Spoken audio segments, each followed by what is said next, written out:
સુરતના પાલનપુર ગામ સ્થિત આવેલા સુડા આવાસમાં ગટર ઉભરાવાની સમસ્યાથી લોકો હેરાન પરેશાન થઈ ગયા હતા। એવામાં પાણીની લાઈન તૂટી જતા પાણી પાર્કિંગમાં ફરી વળતા રહીશોને હાલાકી પડી રહી છે।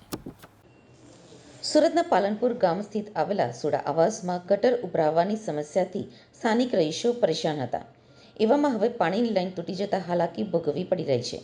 સ્થાનિકોના જણાવ્યા અનુસાર મનપા દ્વારા ફૂટપાથનું કામ કરાવવામાં આવ્યું હતું। તે દરમિયાન પાણીની લાઈન તૂટી ગઈ હતી, જેના કારણે ગંદુ પાણી પાર્કિંગમાં ફરી વળ્યું છે।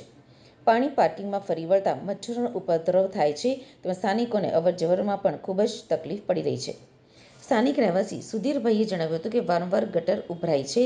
આ અંગે અમે અલગ અલગ જગ્યાએ જઈને ફરિયાદ પણ કરી છે, છતાં પણ કોઈ જ નિરાકરણ થયું નથી। ગંદુ પાણી ભરાવાના કારણે મચ્છર થાય છે અને રોગચાળો વકરે છે। બાળકોની શરદી, ખાંસી, મેલેરિયા અને ડેન્ગ્યુ જેવા રોગો થાય છે।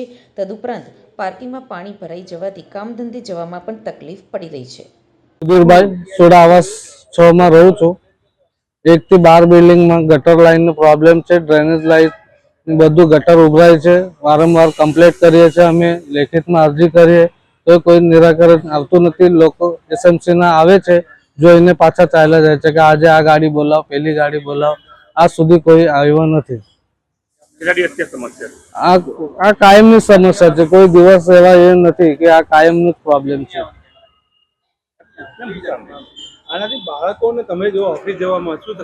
બાળકોને તકલીફ છે, રોગચાળો પસરે છે, મચ્છર ડ્રેનેજ મચ્છર થાય છે, મલેરિયા, ડેન્ગ્યુ એવું રોગો પસરે છે। પછી ઓફિસ જવા માટે તકલીફ એવી જ પડે છે કે પાર્કિંગ સવારે ઉઠીને જોઈએ તો ગટરનું પાણી હોય અને આપણા શૂઝ કપડા ભીના થાય છે।